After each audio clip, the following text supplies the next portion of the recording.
आजच डाउनलोड करा आणि तुमच्या आवडत्या मालिकांचा आनंद लुटा। वाटलंच मला, मी म्हटलं होतं ना तुम्हाला, हा श्रीमंत माणूस पैशाच्या जोरावर आता आपल्याला त्रास देणार। आमची काही चूक नाहीये, त्या माणसाची चूक आहे। त्याने त्याची मोठी गाडी येऊन ना माझ्या मुलीला अशी आदळली, माहितीये, चूक त्याची। आणि तुम्ही त्याला साथ देताय, हा खूप मोठा अन्याय करताय आमच्यावरती। मॅडम वरून ऑर्डर आहे।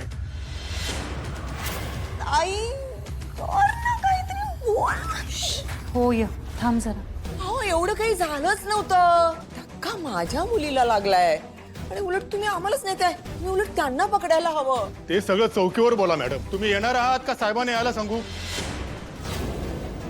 कुठल्या पोलीस स्टेशनला यायचंय आम्ही? ए तू काय वाटच बघत होतीस का? आई जरा शांत राहा। बरं ते बोल काय? Bandra police station. मंदाकिनी तू काय केलंस? खरं खरं सांग। तरी मी हिला सांगत होते यार, ताई तोडली टच। शांत राहा ना जरा। अहो मी काय केलंय? अगं मग त्याशिवाय पोलीस घरी येतील का? खरं सांग। मी तुम्हाला अगदी खरं खरं सांगते, त्या मोठ्या गाडीवाल्याची एवढाली मोठी गाडी आपल्या मुलीला सुष्मिताला येऊन धडकली। मी जाऊन त्याची भरपाई मागितली। तुझ्या मोठा ऍक्सिडेंट झाला असता, तिचा पाय तुटला असता, ती लंगडी झाली असती, आमच्या दोघींच्या जीवावर बेतलं असतं तर काय झालं असतं सांगा बघू। हे सगळं आठवून मी जास्त चिडले आणि जाऊन त्यांच्याकडे पैसे मागितले। एवढा मोठा विषय होता का? दोघांमध्ये समंजसपणे समजून सांगायचं होतं, बोलायचं होतं, मिटवायचा होता की नाही विषय? त्यांना कशाला सांगायला पाहिजे होतं? कशाला बोलवायचं त्यांना इथे? साहेब तक्रार कोणी केली आहे? समर राजवाडे। समर राजवाडेंनी? हो मॅडम, त्यांनी वरच्या साहेबांकडे तक्रार केली। आनंदी तू ओळखतेस त्यांना? ओळखतेस तू? देवा, नशीब आमचं। पोलीस जा, तुम्ही जा, मॅटर सॉल्व्ह झालेला आहे। आम्ही ओळखतो त्यांना। नाहीये ओळख, नाहीये। अहो बाबा, ते वृद्धाश्रमाचं जे काही चालू आहे ना आता, ते समर राजवाडेंनीच केस केली आहे। आणि आमची सगळी माणसं त्या समर राजवाडेंच्याच ऑफिसवर मोर्चा घेऊन गेले होते। सत्यानाश, तुला पण त्याचंच ऑफिस सापडलं होतं। म्हणजे त्या समर राजवाडेंनी हे मुद्दाम केलंय। हे सगळं तुझ्यामुळे झालंय स्वानंदी। मी हिला किती वेळा सांगितलं, 1000 वेळा डोकं फोडलं हिच्या समोर, वृद्धाश्रमांच्या गोष्टींमध्ये पडू नको, त्यांचं ते बघून घेतील म्हणून। पण ही एकदा ऐकेल ते शपथ ना, आमच्या जीवाचं काही बरं वाईट झालं असतं तर? एवढं सगळं त्याने केलं, चूक त्याची, आणि वरून तो आमच्यासाठी पोलीस पाठवतोय। चोर तर चोर आणि वरून शिरजोर। देव बघतोय, देव सगळीकडनं बघतोय। एक ना एक दिवस त्याचा हा मास, त्याची चुकी ना देव त्याच्या घशातच घालणार आहे। शाप आहे माझा त्याला, बघा। काय बोलतेस तू मंदाकिनी? अगं तुझं तुला तरी कळतंय का? आई थांब ना जरा। बाबा चला आपण जाऊया, सगळे पोलीस स्टेशनला जाऊया आपण। नाही यार ताई, मी नाही जाणार, माझं नाईट रुटीन वगैरे। सुश, कोणीच जाणार नाहीये पोलीस स्टेशनला। का जायचं? आम्ही नाही जाणार, आम्ही काहीच चूक केलेली नाहीये। नाहीये ना? मग कर, नाही तर डर कशाला? कशाला घाबरायचं त्यांना? जे काय आहे ते बघून घेऊ आपण, चला। नाही मंदाकिनी पुरे चल। इन्स्पेक्टर साहेब चला, आम्ही येतो। हो का? ऐक माझं, चल अत्याचार होत। चल चला इन्स्पेक्टर साहेब चला चला।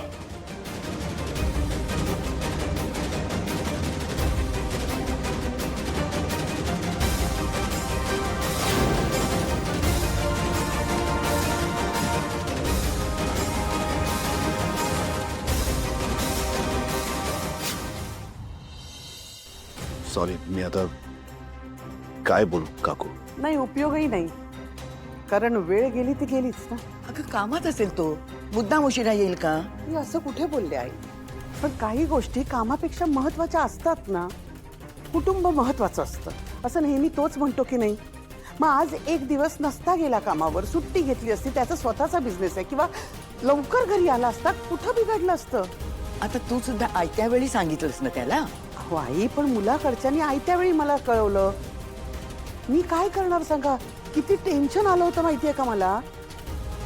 त्यावेळेला जर समर इथे असता तर मला आधार मिळाला असता ना त्याचा। असं असतं ना की आपल्या आपल्यात ठीक असतं, पण लोकांसमोर विचित्र नाही का दिसत आई? मुलीचा मोठा भाऊ हजर नव्हता म्हणजे यांच्या कुटुंबात नक्की काहीतरी प्रॉब्लेम असणार असं वाटलं असेल ना त्यांना। असं काही वाटणार नाही कोणाला। समर बिझी असतो माहिती आहे ना सगळ्यांना. आई पण मुलीच्या सासरकडच्यांना नेहमी मान अपेक्षित असतो. त्यांना काय वाटलं असेल की समर राजवाडे आपल्यासाठी वेळ काढू शकले नाही, इतके काही आपण बिनमहत्वाचे आहोत का? आणि मग माझा राग येतो सगळ्यांना. म्हणजे उष्टावणाच्या दिवशी पण हा उशिरा आला म्हणून मी अंशुमनला बसवलं, तर तुम्हाला लगेच राग आला ना. अगं पण अंशुमन होता ना. आई पण अंशुमन लहान भाऊ आहे ना, समर मोठा आहे ना. आपल्या अर्पिताचं लग्न समरने जुळवलं होतं, बोलणी त्यांनीच केली होती. मग आता अधिराच्या वेळी पण मोठ्या भावाच्या नात्याने त्यांनी ही जबाबदारी घ्यायला नको का? ती मंडळी नाराज होऊन गेली. बघितलं ना तुम्ही, 10 वेळा विचारत होती की नाही की समर राजवाडे कधी येतील म्हणून. सांगा ना, तुम्ही विचारलं की नाही त्यांनी?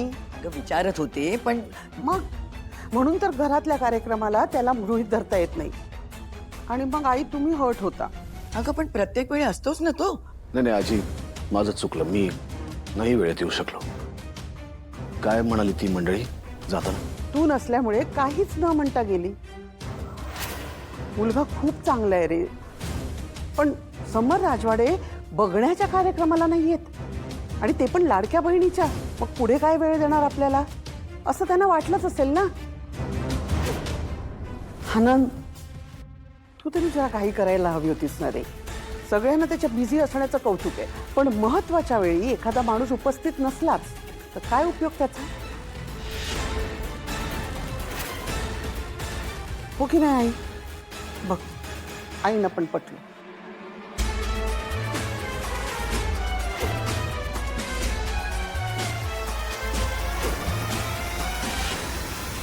मला लग्नासाठी बघायला मुलगा आला होता घरी, मला स्थळ आलं होतं, आणि हेच होऊ नये म्हणून मी तुला किती सांगत होते की आपण घरच्यांना सांगूया, पण नाही, सतत काहीतरी कारण देऊन तू थांबत होता. आता तुझं प्रमोशन झालंय, आता तरी सांगूयात का माझ्या घरी? नाहीतर माझ्या घरचे त्या मुलाबरोबर लग्न लावून देतील. अरे असं कसं लावून देतील? आणि मी बरं ते होऊन देईन. तोच तर प्रॉब्लेम आहे ना, तू काही होऊच देत नाहीयेस. तर इतकं लाईटली घेऊ नकोस हा, नाहीतर मजा मस्करीमध्ये एक दिवस मी दुसऱ्या कोणाच्या तरी गळ्यात हार घालताना दिसेल. आणि मी काय तेव्हा तुझ्या लग्नात वाढपी म्हणून येऊ का? आपण वेळीच जर घरच्यांना नाही सांगितलं ना, तर तो दिवस पण दूर नाहीये रो. या रेडी, आता कुठे मला प्रमोशन मिळालंय, मग आपण एन्जॉय करूयात ना. आपण एक काम करू, चल लॉंग ड्राईव्हला जाऊ. चल रो, हे काय सतत तुझं? Are you insane? आपण सतत हे एन्जॉय करत राहिलो ना, तर सिरियस कधी होणार आहेस लाईफ मध्ये तू? बस झालं, बस झालं. नाउ इट्स हाय टाइम, आणि I think I should talk to Pintya दादा as soon as possible. In fact आज पिंट्या दादा माझ्याशी बोलायलाही आला होता. माझा मूड नव्हता म्हणून मी बोलले नाही, पण I should talk to him.